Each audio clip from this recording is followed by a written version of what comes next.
Reuters. Pakistani opposition leader Benazir Bhutto was at an election rally in the city of Rawalpindi when police said a suicide bomber fired shots at her before blowing himself up. The 54-year-old former prime minister died in a hospital after a gunshot to her head. Within hours, governments worldwide, including Great Britain, Russia, and the United Arab Emirates, urged Pakistani leaders to work to maintain calm. U.S. President George W. Bush condemned the attacks with a stern message for those responsible.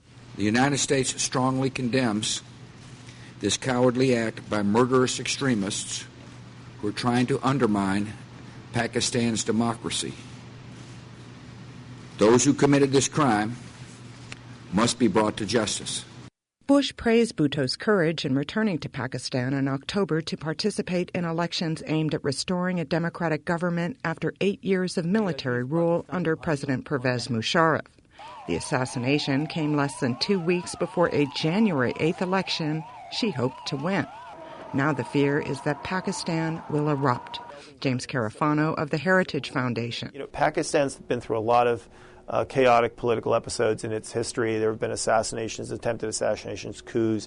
So just because there's, this kind of event doesn't necessarily mean Pakistan is going to melt down. How bad the political situation gets, a lot will depend on what Musharraf does in the next few days.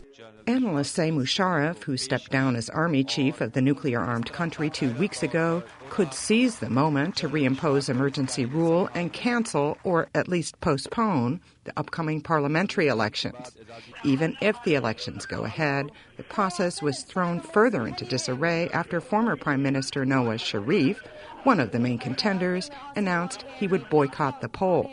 I think most more important than the day of the elections is there a clear political process forward that brings stability to the country. So the first thing you want to hear is, because right now, elections without Bhutto, I'm not really sure what that means. There is no alternative voice to her right now.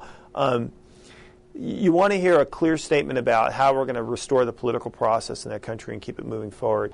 As the body of Bhutto left the hospital in Rawalpindi, Pakistan put its paramilitary forces on red alert across the country. And with Bhutto's assassination sparking violent protests throughout Pakistan, the UN Security Council met in an emergency session to discuss what steps it may take to help stabilize a potentially volatile and dangerous situation. Deborah Luderbeck, Reuters.